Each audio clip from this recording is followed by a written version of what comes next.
What's going on, everybody? This is BridgingTheGeekdoms. Nice of you all to join us here. Yeah, we're going to get into it here. We got a big show for you. As Rotten Tomatoes changed the movie experience, some Mandalorian Season 3 hype, Season 4 written, and is James Gunn a liar? All that and more on Bridging the Geekdoms.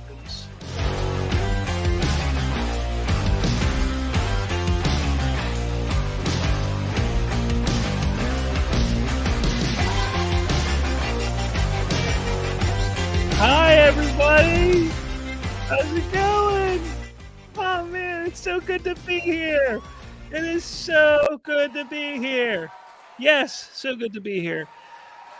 All right, so as we continue our music here, as we play, so let me introduce my co-host of the hour of the day. First and foremost, we got straight. I don't know, it's black. Where'd he go? Oh, he left. I was going to say he came from the quantum realm, but he left. I don't know what happened. So he went back to the quantum realm. But that's okay, because with us we have the only man who's ever, believe it or not, he's the only man who has ever actually had a successful penile transplant. Hey, Colton Bird. It's your boy, Skinny Penis. I mean, I know I was laughing, but like when you went, oh, he's black, I just laughed. I was like, man, I wish my intro was like, oh, he's white.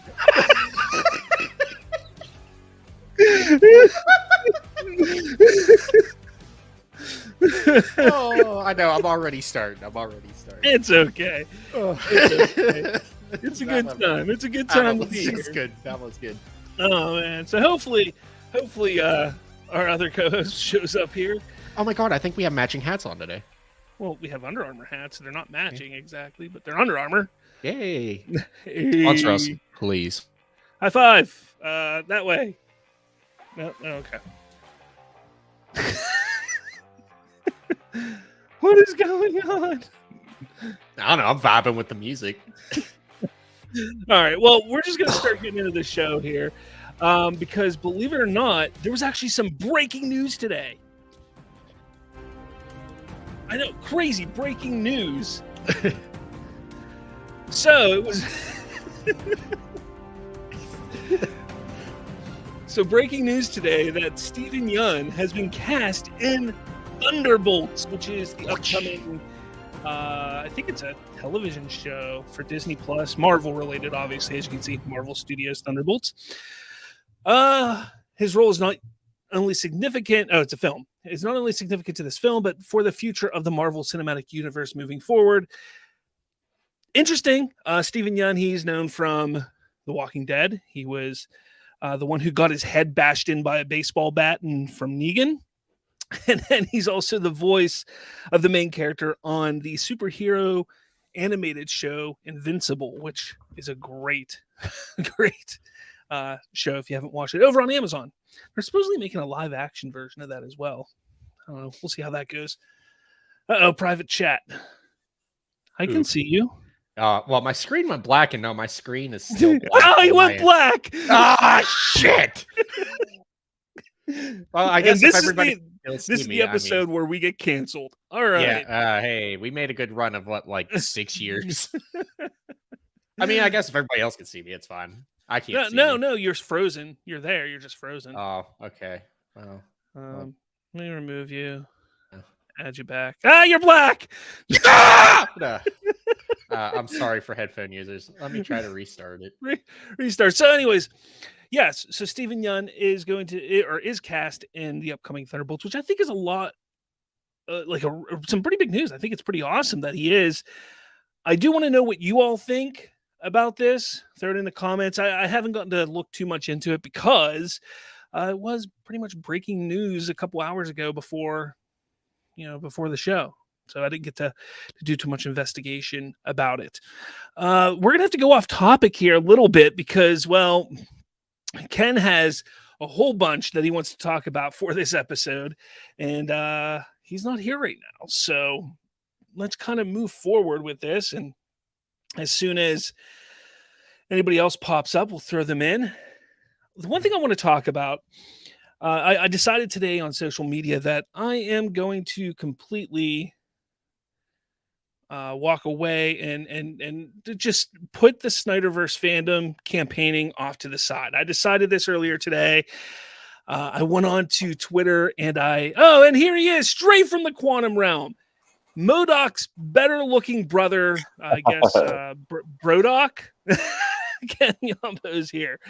All right. But anyways, as I was saying, before we get into everything else, I decided to just stop with the Snyderverse campaigning completely. Earlier today, around like this afternoon, around noon, 1 o'clock, I went on to Twitter. I muted all of the Snyderverse words, whether it's fire James Gunn, boycott Warner Brothers, restore the Snyderverse, sell Snyderverse, all that stuff. I decided to remove all of that from my Twitter feed. That way I don't have to look at it anymore and get pulled in, because I get pulled into these arguments all the time. But what I wanted to say is, look, I know that I may have gone overboard with some of my posts on social media, and with good reason. I've been put on blast for some of them. I did go overboard. I really did. So sometimes my intent, well, not sometimes, my intentions were always to be honest with anybody who follows us, who watches us, everything like that. And I was hoping that people would listen, because sometimes the easiest way to reach and get people to listen is to be a little controversial, to make a lot of noise about something. So fact of the matter is, the Snyderverse fandom is not as large as a lot of people make it out to be. My remarks on Cavill and why he isn't actually returning are no doubt making... what was it? My remarks on Cavill and why he is not actually returning are not about making the movie a shit ton of money. Oh, that's right. See, I wrote this like the other day. But anyways, I'm not even going to read it. Basically, what it comes down to is I'm done. I'm done supporting a fandom, a campaign, not even the fandom, but a campaign that has become more about bullying, more about demands than being respectable and about an artistic integrity. So for those of you who do watch, listen, follow us on Twitter and everything like that, you're going to see a major shift, because I'm done. I'm not talking about it anymore. If I slip up, I'll try to catch myself before I do. I'll backhand them. But that was kind of the reason why I got rid of all that stuff on Twitter, because it was actually getting me pissed off, because anytime you say one thing, like if you're trying to talk reason into people, they're like, oh, you're just an asshole. You don't know what you're talking about, or this or that. You know what, guys, shut up. Shut up. But yeah, so I wanted to get that off my chest today. But you know what, Ken, since you're here, since you've made it back from the quantum realm, I want to know what you thought of Ant-Man and the Wasp. Okay, so throwing me right to the fire to begin with. I am. Has anyone else got, just question before I begin, has anyone else got the opportunity to see the movie, or? No. Okay. So, I mean, all right, without getting into like heavy spoilers, I mean, I just thought I gave it a 60, 60 out of like 100, basically. I thought it was a little better than its Rotten Tomato score, which was 48, but I really disliked a lot of things that happened throughout the movie, and just for the stakes that we talked about a few months ago in terms of what this movie's weight carried, I thought it definitely fell short of a lot of what I thought was going to happen. Keep it simple. I really thought we were going to go into it. Kang was just going to dominate throughout the whole movie and just escape at the end. And I think Marvel's gotten a little too obsessed with fan expectation subversion and have just kind of gone off the walls and the rails a little bit with it sometimes. But I thought the performances were really well done. I thought a lot of the actors in there definitely showed performances that were worthy of the stature of the movie. But I just thought the storyline was a little meh. The special effects with MODOK especially were questionable, to say the least. And I thought it could have been better. Kind of the same feeling I left leaving Doctor Strange in the Multiverse of Madness. Just thought they could have done a lot better with it. So hopefully the next step, I believe, is Guardians of the Galaxy Volume 3. So I know that that's something that will have a very emotional impact for fans, kind of taking us away from this whole multiverse saga for a little bit. But even though I'm sure there's some connective tissue in there, but for now, I think that's best for what Marvel's going forward with this year. And just kind of giving Kang a break a little bit is kind of, I guess, a little of what they need. Just a little bit until Loki comes back this summer. So 6 out of 10 for me, and just wanted more, honestly. So that's my review of Ant-Man and the Wasp. Cool. Yeah, I think I haven't gotten to see it yet, unfortunately. I'm actually going this Saturday. My kids want to see it, so I'm going to take them. And I'm not going to go in there expecting the worst. I'm not going to go in there expecting the best. But, I just want to see what the film is, because I've heard a lot of mixed takes on it. So I'm kind of, Right. a little interested to see what is so crazy. I've already seen the MODOK stuff online, so I know what to expect from that. I'm just concerned about the story, really, is what it comes down to. So, with that, we're going to continue our Marvel discussion right now, because there's a good bit that has come up over the last week in regards to that.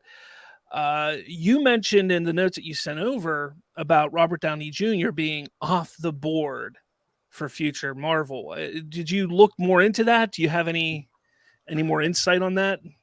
Yeah, so I was just kind of what we talked about a little bit earlier on in the week. I kind of wanted to do, in case you missed it, kind of little tidbits and stuff. And I stumbled across this, and I thought it was interesting just because you heard the rumors last year a lot, or even the latter part of last year, a little bit earlier into this year, that Robert Downey Jr., or at least Iron Man, the character, was on the table of coming back, maybe in Secret Wars. You heard a little bit of plot points of maybe like going to Earth 838's Iron Man and coming back to get revenge for whatever Wanda did and stuff. So I thought it was interesting to hear this, just because we know that Bob Iger is back in terms of running Disney as a whole. And it really does seem like he's kind of left his imprint on Marvel already. And we'll talk about that more, which this kind of leads into the next little topic that we're delving into.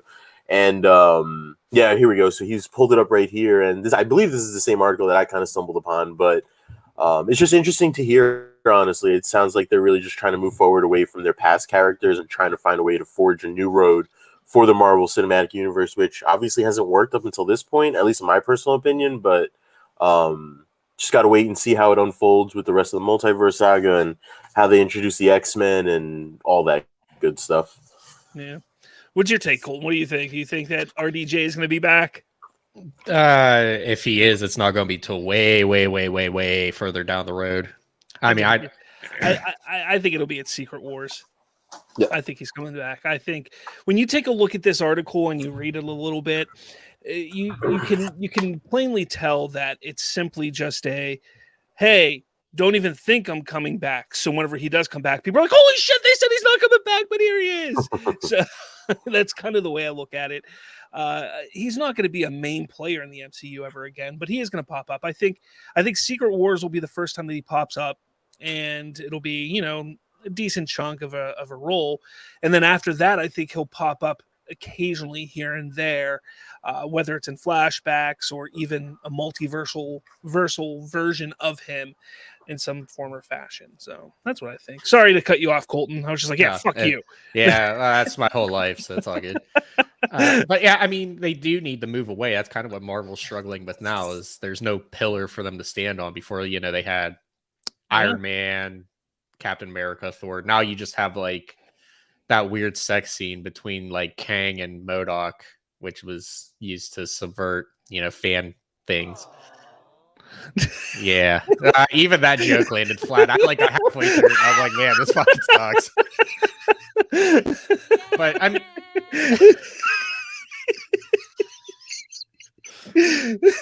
now if you just had a Peter, I would probably. I don't have that anymore. I would lose my mind. I wish I still had that. I don't have it anymore. But I mean, they don't really have anybody to. I mean, I guess Spider-Man and Doctor Strange, but I mean, even those two were kind of side characters in the overall Infinity Saga. So yeah, I mean, they need to step away and kind of get some foundational characters again. Well, I mean, you just brought up Spider-Man, and I think this is one that kind of excites a lot of people, because there was a rumor this past week that Tom Holland is going to be the lead of Secret Wars, that he supposedly signed this massive deal. I don't know. I mean, I think that'd be interesting. Let's see if I can find. Does the Venom symbiote play a role in Secret Wars in the comics? Could have sworn I read something about that. Yes. So remember, there's been multiple Secret Wars. There was one in the 80s. That's the one that the symbiote was a massive part of that Secret Wars. And then there was another one, I think, in the 90s, and he wasn't, it was that first one that he was. I think they're going to kind of combine a lot of this story and kind of make it their own thing.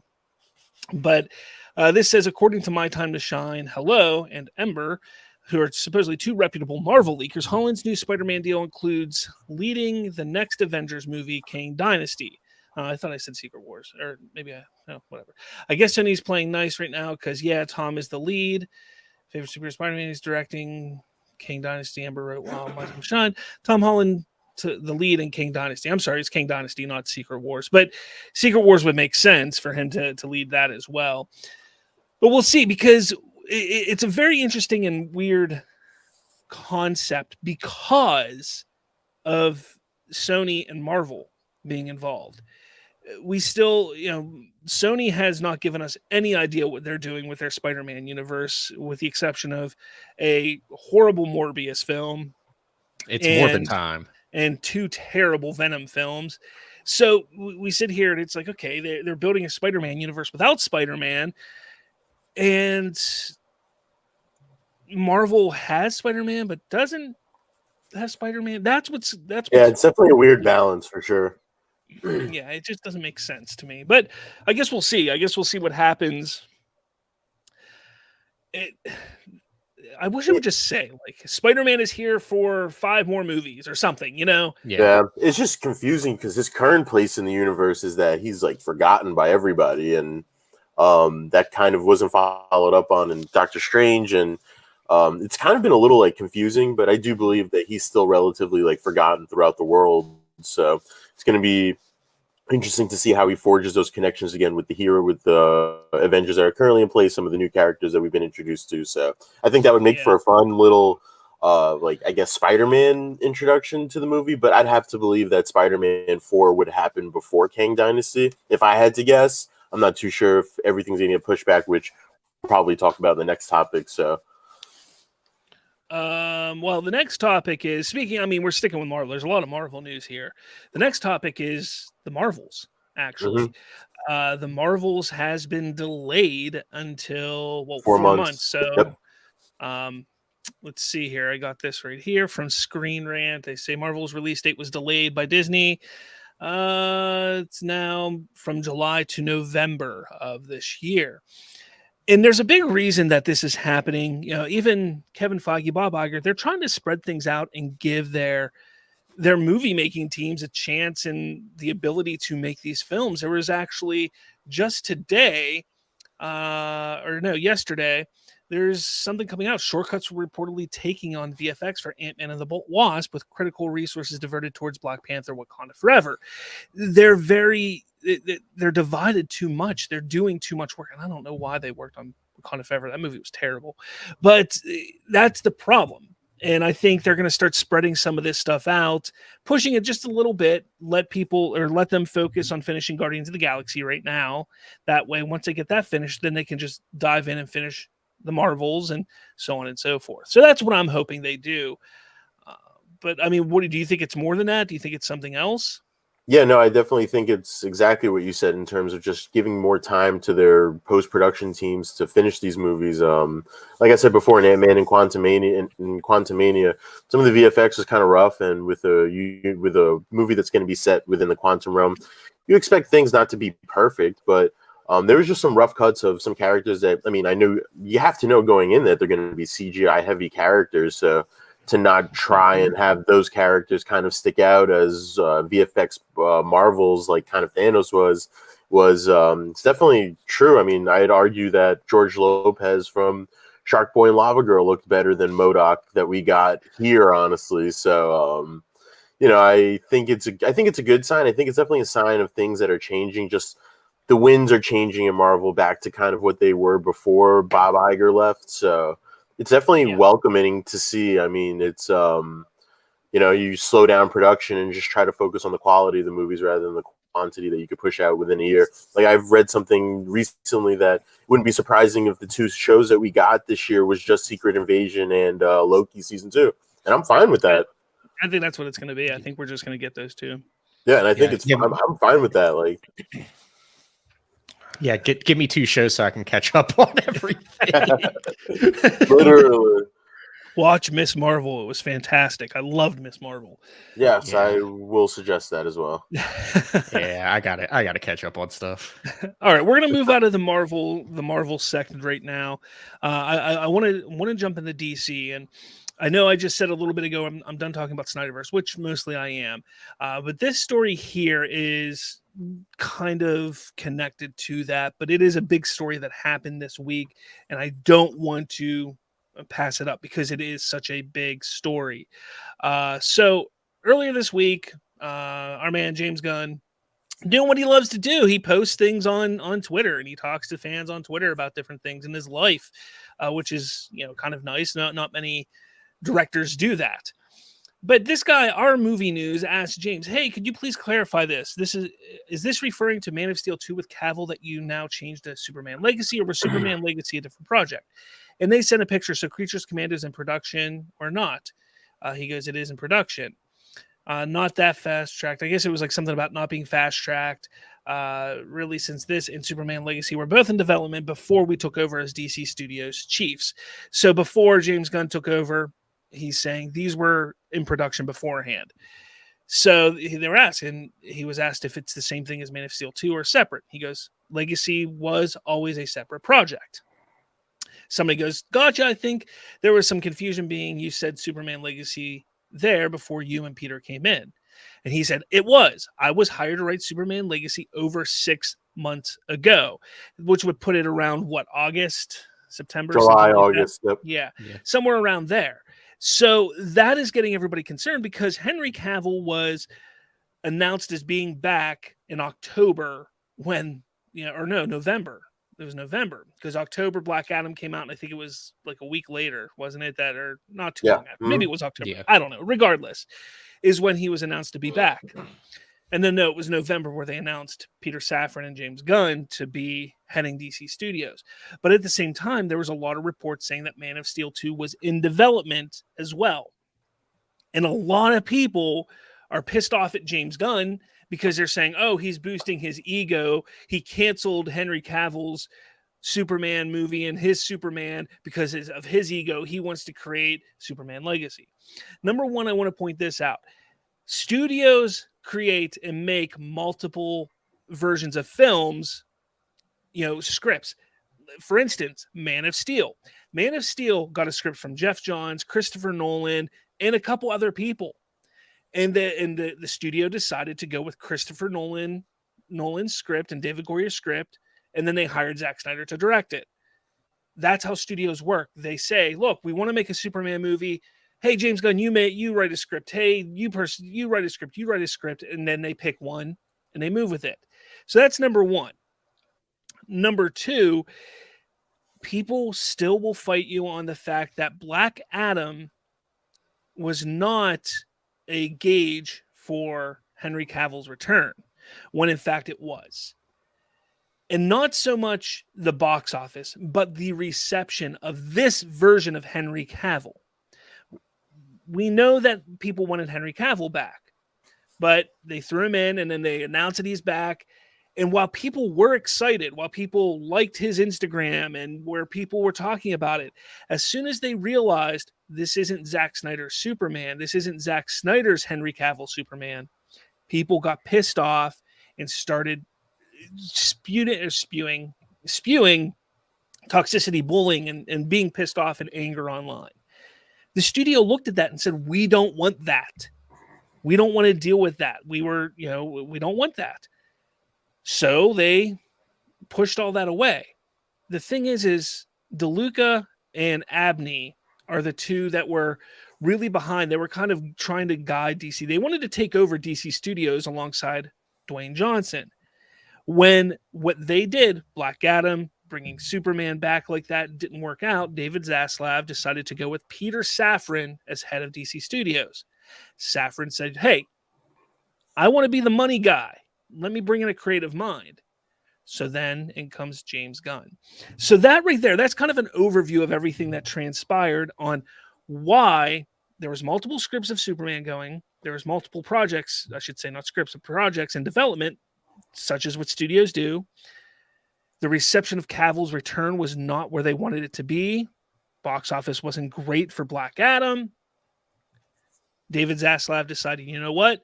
That didn't work. We need something that's going to work, or we need to reboot completely. Let's bring in something fresh. That's what happened. That it wasn't James Gunn coming in and saying, I have a Superman movie I want to make. I don't want Henry Cavill. Screw you. You're gone.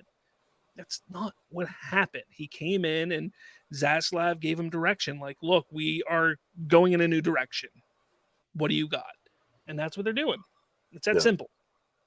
I think factoring in the idea that David Zaslav was just trying to hear multiple pitches on Superman movies to just kind of see what people have, what ideas they have. This is an intellectual property that they're trying to get off the ground that's been shelved, I guess, in its solo franchise mode since Man of Steel. So it's been 10 years since that. And he was just trying to get the project off the ground and running, trying to get multiple iterations to see which one would stick. And I think your point about the reception to Cavill come back is kind of a compromised version rather than the version that everybody else wanted, is kind of how I felt in the beginning, but just realizing that we can get the opportunity to even just get him back was something that was really cool. So I know at face value for a lot of fans, it's going to seem like, oh, there was something malicious at play, but really in actuality, it was just poor timing and really just studios kind of doing what you said, kind of just conducting business as normal. Yeah. Got anything, Colton? No, I agree with all you guys. You guys covered everything. I can't really add anything. Yeah. And it sucks because I did like Cavill. I would have loved to have seen Cavill. I actually threw a Twitter poll up on Twitter. Let me see if I can find it real quick. Yeah, right here. Were you happy about Cavill's return, even though he wasn't going to be in Snyderverse related projects? Absolutely. No Snyderverse or nothing. Didn't matter to me. So far, we got 24 votes. Absolutely was 70%, which is shocking to me. That is really shocking to me because people wanted him back. They wanted him back. But you see that 16%. I mean, it's only 24 votes, but those people who were mad that it wasn't Snyderverse made a loud enough noise, and it showed Warner Brothers it's not worth it. That's what I've been trying to say to people that are with this Snyderverse thing is the more you yell and scream and spew hatred and bullying, you're not going to get anything you want. You're just not. So it's upsetting. It really is. Because I would have loved to have seen more Cavill Superman. I think we all would have loved to have seen it. Definitely. Would have been great. Would have been great. Let's see. What else we got?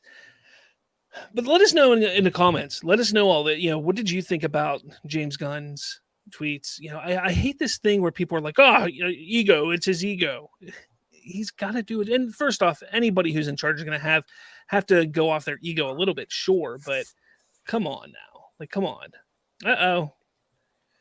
Lawrence Furry, what's up? What up, man? What's going on? Thanks for joining us. We run with Gunn. Yes, absolutely. I like the hashtag. That hashtag's a new hashtag. Don't run with guns. They could shoot you. No, the guns don't shoot people. People shoot people. Run with scissors. It's more fun. Wait. But yeah, no, this We Run With Gunn hashtag started this week. I think it's just showing some respect. A lot of people think it's just to go against the Restore the Snyderverse fans, and maybe it is a little bit.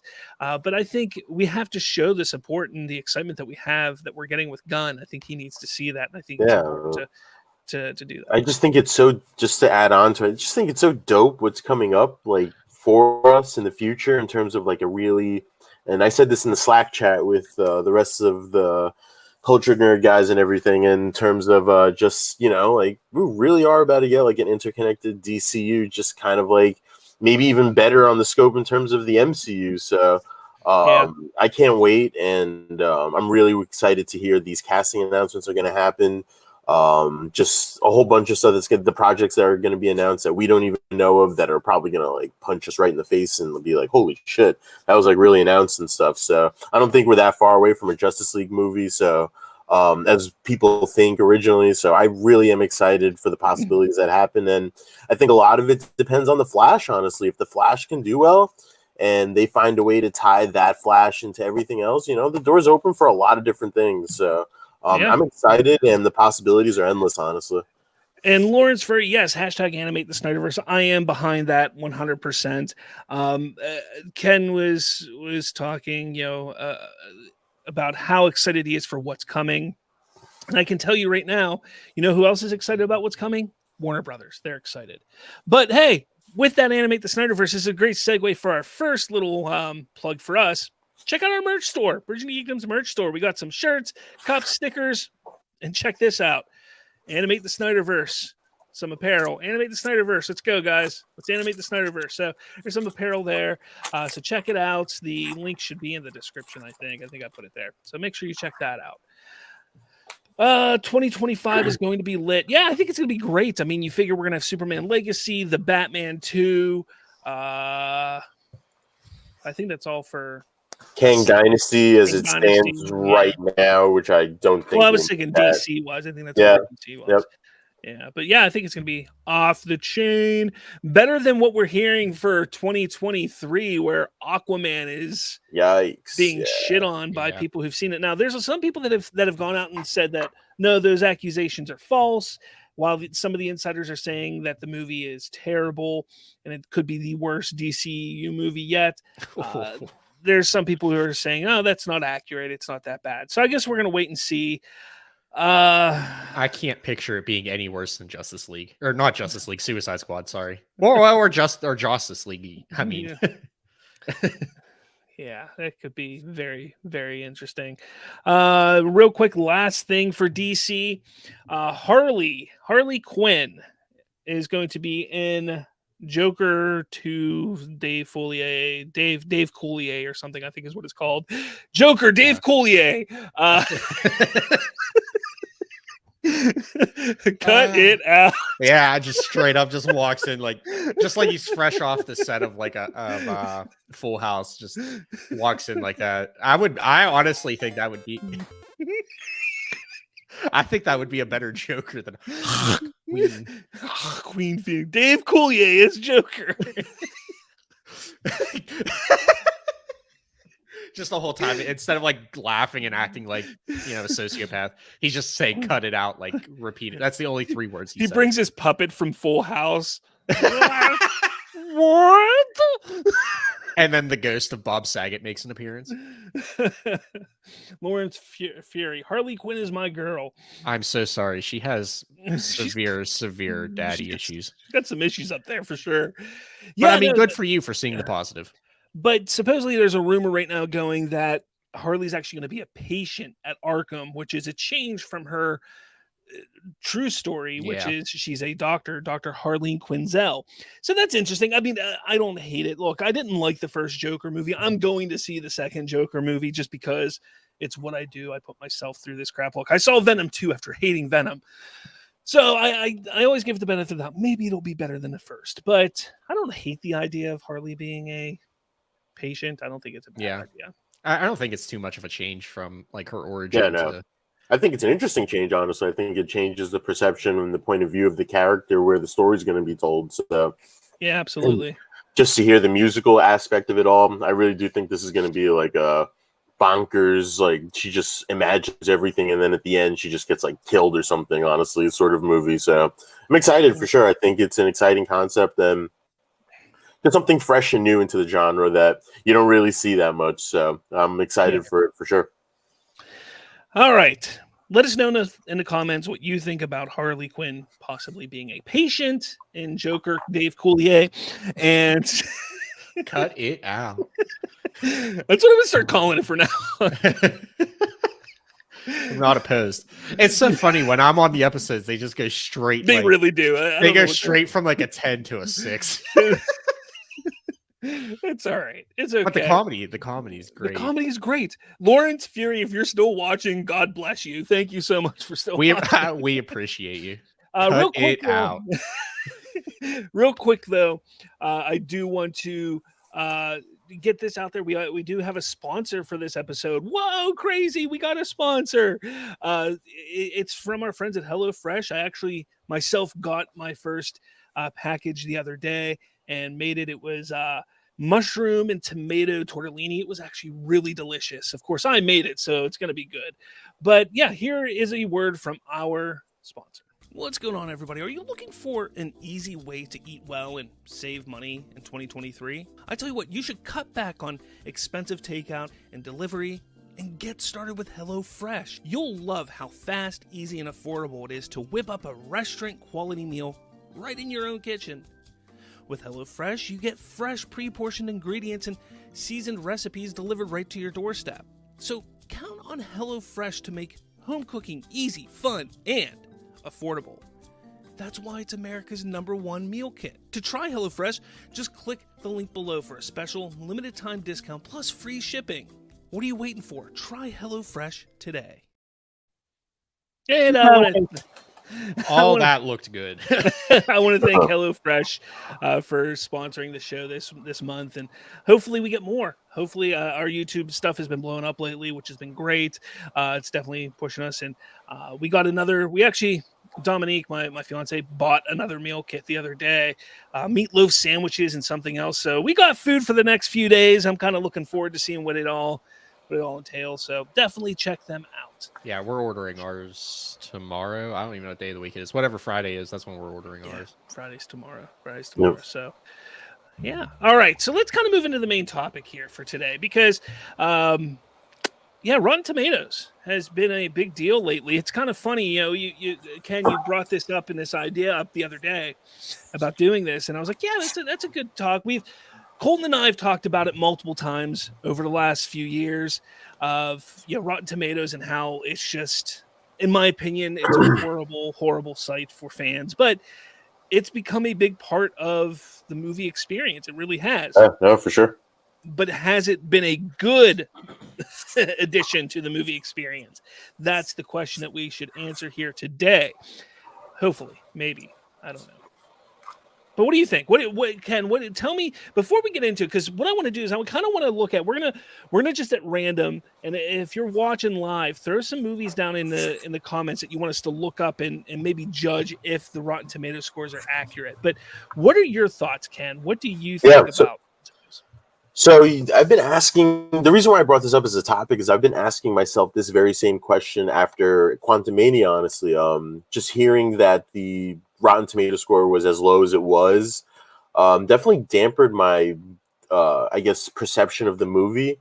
So I just wanted to, bring this up in conversation and kind of see where you guys fall on this. But I really do believe that over the past couple of years, especially watching consistently the movies that I watch, I think Rotten Tomatoes has affected my movie experience on the more of a negative side where I just kind of see things a little more differently now.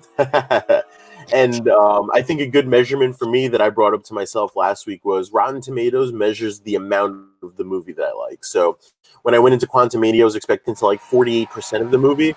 And, I kind of settled a little higher than that. But I definitely have movies on Rotten Tomatoes that are low, but I consider almost masterpieces, honestly. So I can give you Batman vs. Superman, Man of Steel, all deserve higher tomato scores versus movies like Thor: Love and Thunder that deserves basically where Batman vs. Superman got. So I think it's an inaccurate thing, but it's definitely something that has crept into the movie experience and is now part of the movie experience just as almost as much as the release of the trailers, the red carpet events, and everything. So, when Marvel gets good Rotten Tomato scores, they always seem to prop it up and stuff. So, it's definitely interesting seeing the conglomerate get the opposite side of things for the past couple of years now. So.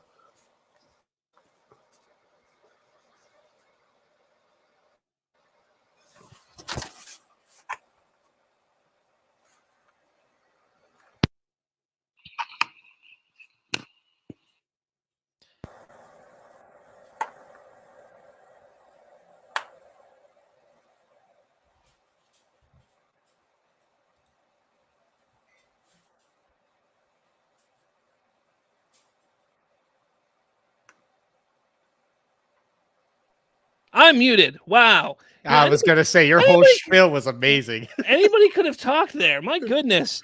I feel like that we were trying to figure out, honestly. We were just trying to figure out if it was us or you. After doing this with you for like 6 years, I was just like, I wonder if he's mouthing words and just fucking with us. Next time I'll do that. No, but honestly, Colton, what are your thoughts on Rotten Tomatoes? Has your opinion changed over the years? I mean, maybe like 10 years ago when like we weren't review bombing just because we didn't like someone, or we didn't have to all blow Marvel at every chance we could, or that's the mass public didn't agree with something, so we're just gonna that's actually a saying that has kind of gone away recently, is the whole review bomb idea. There was a point in time where for like 2 or 3 years everybody was talking about, oh, that movie was just review bombed, that was review bombed, or something like that, and that's kind of gone away. Here's the thing. Rotten Tomatoes, I think, is looked at wrong. Hear me out here. Not that I agree that we should be looking at scores to determine whether we go see a movie or not. I honestly think they should get rid of the score aspect of it. I've said that for years. But people look at it the wrong way. For instance, we're taking a look at Doctor Strange in the Multiverse of Madness right now. 85% of the audience thought it was good. 74% of the audience, that's kind of the way you look at it. You look at it as, okay, 74% of the critics rated it decent, whereas 85% of the audience rated it decent. But if we take a look at something like, we'll do Batman versus Superman, Dawn of Justice. It's drastically different. You have 29% of the critics who didn't like it, 63% of the audience who rated it well. The problem is people will then sit here and say, well, Batman vs. Superman is far better than Doctor Strange in the Multiverse of Madness. Okay, that's subjective, absolutely. But we shouldn't be looking at Rotten Tomatoes as a this or that. These scores are based off of that movie specifically.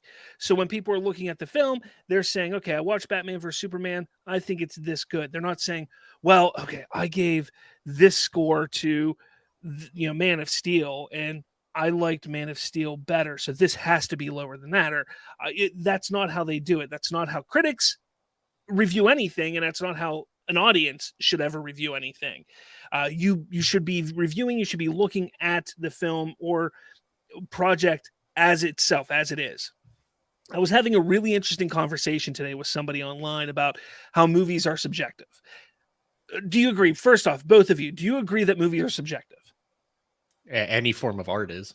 Any form of art is subjective. Exactly. Okay. There's a guy on Twitter who was pushing back saying film is not subjective. Film, that it is not possible for film to be subjective. It's either good or not. Well, no. How does it determine if it's good or not? So then people who were also in that started posting Rotten Tomatoes scores and saying, well, you take a look at the Suicide Squad, a lot of people liked it, so it must be good. And he's like, no, that doesn't make it a good movie. And first off, he's right. Just because 90% of critics liked it and 82% of the audience enjoyed it doesn't mean it's a good movie, because those people thought it was good. Those people who rated it high liked it. That doesn't mean you liked it. That doesn't mean it's good to you. People look at it wrong because they think that they get confused with subjective and objective. All right. Objectively, a film can be well made or poorly made. That's an objective fact, because you can sit there and say, okay, the direction was like this, the sound was like this, the editing was like this. Those are all things that are objective, because those are something that can be done, handled, and can be changed a certain way. Whereas your enjoyment of a film is always going to be subjective. And to you, a good movie, people love The Godfather. I've never seen The Godfather. I don't want to see The Godfather. I don't care to see The Godfather. But people say it's a fantastic film. I know people who have seen The Godfather and hate The Godfather. Does that mean they're wrong? No. To them, it's not a good movie. Now, objectively, it's a well-made movie, But a well-made movie does not make a good movie to people. Just as a bad movie doesn't make a bad movie, or a poorly made film does not make it a bad movie for some people. There's some people who love those Resident Evil films. And let's face it, they're poorly made movies. People love them. Very true. The first one was good. I'll die on that hill. But people take what is said on these sites. They look at these scores and they think, oh, okay, the Suicide Squad, 90%. And it's fresh. Well, it must be a great movie. And then they go and watch it. No, it wasn't for you. Why wasn't it for you? Because it's a little raunchier than most superhero films. But you don't see that here. When you're looking at this here, you don't see that it's a raunchy comedy action film. Because that's what it is. You're just seeing that 90%. So you go see it. Damn it, I went and saw it. I hated it. Critics are stupid. Audience is stupid. I don't trust Rotten Tomatoes. Well, no. Stop looking at the damn score. Read the reviews. Get a better understanding of what it is. And it's like that on the flip side, too. You take a look at all those people who love Batman vs. Superman, and they sit there and they try to say that, they sabotaged the score to benefit Marvel movies. At the time Batman vs. Superman came out, you want to know who owned Rotten Tomatoes? Warner Brothers. Why would Warner Brothers purposely score? That's another thing. Rotten Tomatoes doesn't score these movies. It is based on critic reviews and audience reviews. There's no person sitting there at Rotten Tomatoes headquarters saying, you know what? I'm going to make this a 90, or I'm going to make this a 16, or a 4, or a 50. There's nobody doing that. Again, I still say that they should remove the score. But Lawrence Fury, mostly Snyder fans do that. Yeah, I mean, I don't want to call out Snyder fans solely because it's not all Snyder fans. But yes, we've heard that more often than not lately because of everything going on, especially with those films being scored poorly. Most people I talk think BVS was garbage or just okay. And that's fine. People can think that. I think it's a good movie. Some people can think it's not. I don't know. What do you guys think? I've been going on long enough. What do you guys think? Yeah, no, I definitely think it's, like I said before, I think it's definitely just become a natural part of the movie process. I know a lot of these big movies, as I said before as well, kind of hype these events up in terms of Rotten Tomatoes score announcements. So it's definitely become a part of the movie experience. I think something that would be interesting to see would be kind of put kind of a chart together that displays the biggest differences between audience score and tomato score, and kind of judge those movies from there and kind of see what that would look like. But there are just some movies like No Way Home I agree with. No Way Home, I agree that was a 90 and above according to the tomato score and the audience score. But was Man of Steel, and I don't know if both of you got the opportunity to see Man of Steel in its entirety when it first came out, but was Man of Steel 56% movie? Yeah, Okay. I was in high school when it came out. Yeah. I went to the theater. It was the first movie in my adult life that I cried at while in the movie theater. Oh, wow. So good tears, bad tears. Oh, I mean, it was the father Don, Jonathan. Okay. Don. Yeah. Okay. Like that really choked me up there. But yeah, I mean, 56% by the critics. And again, you see the audience score is much higher. Something else that we've seen a lot of over the past couple years, and some of the ones I've shown are pretty bad examples. Let me see one here. Let me think. Here. We'll do Shang-Chi. I think this is one of them. No, that's pretty high, which was a great movie. Maybe, no, it's this one. We've been seeing this a lot happen where the scores are vastly different between critics and audience. And sometimes it goes either way. Sometimes the critics love it and sometimes the audience doesn't, or the critics don't like it and the audience does like it. I was a big fan of Eternals. I was. But people come in here and it's like they don't even look at this number ever. It's usually this number, the tomato meter, is what they really pay attention to. And it doesn't help that the website themselves, they will go and have a big event, a live event, or throw up a video that says, and here's the unveiling of this movie's tomato meter score. It doesn't mean a damn thing. Yeah, in the grand scheme of thing, it really doesn't. It doesn't, and I think that hurts films. I think it hurts a lot of things. Now, currently, right now, I think it's NBC Universal who actually owns Rotten Tomatoes now, I think they're the one. No, Fandango does, I think Fandango does now. But regardless, I mean,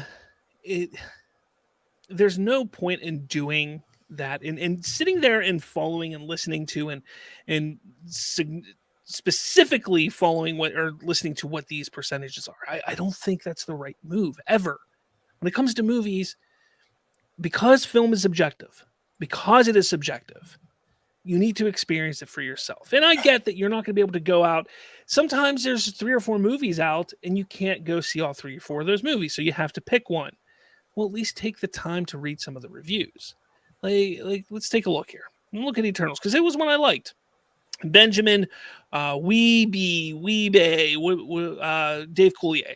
As a whole, it's somewhere in the middle, and I hope it's not the last time Marvel allows a prestigious director to take a shot in the MCU and give bold take on the formula, flaws, and all. And they gave it a C+. This one still passing.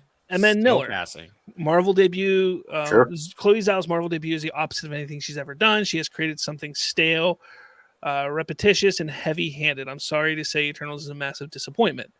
Okay, but then you also have to take a look at this. From Joseph Garcia. We've seen lots of heroes fight for revenge, duty, honor, glory, or adventure, but rarely love, which is a prime motivating force for all of us. See, I think that's cool, because when I sit there and read that, I think, okay, that sounds encouraging. That sounds like something I'd want to watch.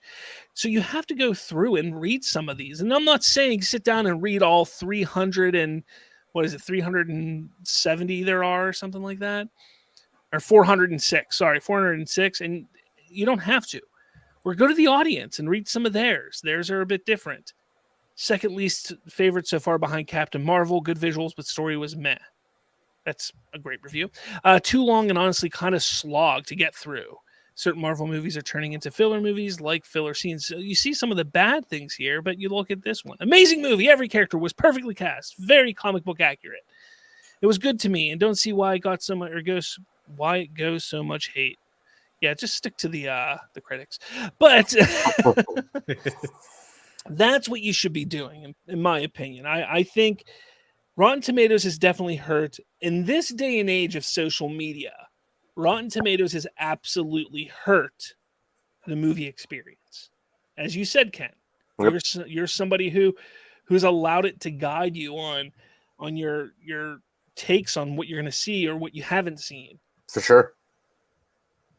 Yeah, no, and it's something that was very evident in Quantumania. I think the first movie I really noticed it was Thor: Love and Thunder, where I went into the theater with a very low kind of expectation just because of the Rotten Tomatoes score, and it kind of completely validated that. And I don't know what Thor: Love and Thunder stands at on Rotten Tomatoes, but I liked about 15% of that movie. So if I'm going by my rubric, that's a 15% on Rotten Tomatoes for me. And I know that Thor: Love and Thunder somehow is in the 60s. How? How? Like, it makes no sense to me that this movie is even high on either side of the board, honestly. Like, yeah, that one baffles me. But hey, people liked it. I didn't. But here's the thing: if I would have seen this, or looked at this score beforehand, I still would have seen it. And I would have come out and been like exactly how I am now. How the hell did they get that rating? How does anybody like it that much? See, I think Quantumania's rating would be a lot more accurate for Love and Thunder, and then Love and Thunder's rating be more accurate for Quantumania. But I don't know. I think a lot of it has to do with just the characters that are in it. I think something Ant-Man struggled with that I've definitely noticed that was a concern of mine going into it was, at the heart of every Ant-Man movie that we've had, it's been a small and contained story. They took a small fish and put him in a big pond, and I just feel like that was something that didn't really work. And I feel like at the heart of it, it should have been an Ant-Man movie that was, it's centered around a heist and just trying to figure it out, kind of like the first two were, but it kind of lost its DNA in a way, I guess you could say. So that's kind of why I walked out of it disappointed, honestly. And I'm interested to hear both of your takes whenever you guys get the chance to see the movie, honestly, to kind of hear what you guys think, honestly. Yeah, I'm hoping I am going to see it this Saturday, so I will be able to give my take on it at some point here. But yeah, I just personally, I don't see why, and it's gotten less and less lately. It has, but I still don't understand why people are so obsessed over Rotten Tomatoes. Like, go experience the movie for yourself. I remember, I'm old. I know this. I'm old, but I remember the days of when you would have to get your reviews in a newspaper. Not only were you looking up what time movies were playing in a newspaper, but you would also have reviews in the newspaper. And that was how you could decide. And you would actually read it. Like, they wouldn't sit there and say, I give it 5 out of 10 stars. No, it was, this movie is blah, blah, blah, blah, blah, blah, blah, blah, blah, blah, blah, blah, blah, blah. And that's how you would decide to go see it. Yep. I think Siskel and Ebert are the ones that really screwed everything up for us, because they did the thumbs up, thumbs down thing. And that's whenever people were like, oh, if Siskel has a thumbs up, or if it's 2 thumbs up, it's got to be good. And then it just kind of carried over. And then it became, best out of 10, best out of 50, best out of 100, 100%, all this stuff. And I think that it kind of just built off of that. And, screw you, Siskel and Ebert. You screwed up movies. Rip. Didn't they hate on Star Wars? Wasn't one of them that, I don't remember. I know that there's one movie that they really ripped on, and it was like a huge hit. I don't remember what it was though. Yeah. I am too young for that. I want to remind everybody I was a junior in high school when Man of Steel came out. So Colton also voted for Morbius being the best movie of 2022. Yeah, so that's also Morbin some background. That's also some background information to give everybody a little bit of a insight into where we're going on. Yeah, that was my inner no, don't, no. So yeah, let us know in the comments what you think about Rotten Tomatoes. Is it worth using, trying, all that jazz, all that stupidness, all that kind of stuff? Would you rate Rotten Tomatoes fresh or rotten? Rotten. Rotten. No, yeah. I've actually been using it a bit more myself. I've been going on there and taking a look at some things. And it's not that I'm sitting there using it to decide whether I want to go see a movie, but it is a good tool to sit there and gauge how the audience is responding. Let me take something for example here, okay? There's people who are sitting there constantly, and this is going back to Snyderverse fans, but they're claiming that the Suicide Squad, James Gunn's Suicide Squad, was a complete disaster, that it bombed majorly, and nobody liked that movie. But the fact of the matter is, it got a lot of good reviews on both the critic side and the fan side. So while financially in the box office it didn't do well, there's reasons why it didn't do well in the box office. It didn't open in China. It was day and date on HBO Max and some other things. And it's a rated R superhero film, which typically doesn't do well. Deadpool is an exception. Logan was an exception. But typically those R-rated films don't get a lot of money. And people don't want to look at that. But that's kind of why I've been going back to it, because it is a good tool to use when people try to sit there and say, oh, well, XYZ, this movie sucks. To you, it sucks. But to the general audience, they enjoyed it. Here's a review. Look at this review. Look at what people are saying. That's kind of why I use it. I don't think it should be used, like I said, get rid of the scores, 100%.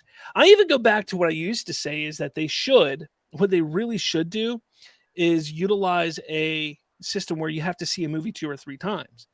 Because I myself, for instance, and Colton can attest to this, we went and saw The Last Jedi together. We saw Justice League together. And we saw those movies and we came out of the theater and we were on a high. We're like, Yeah, those movies were awesome. We did a live thing on Facebook after seeing Justice League. This movie's phenomenal. It feels just like Zack Snyder, this and that. We were excited about it. We went in, saw it again, started to notice it the second time we saw it.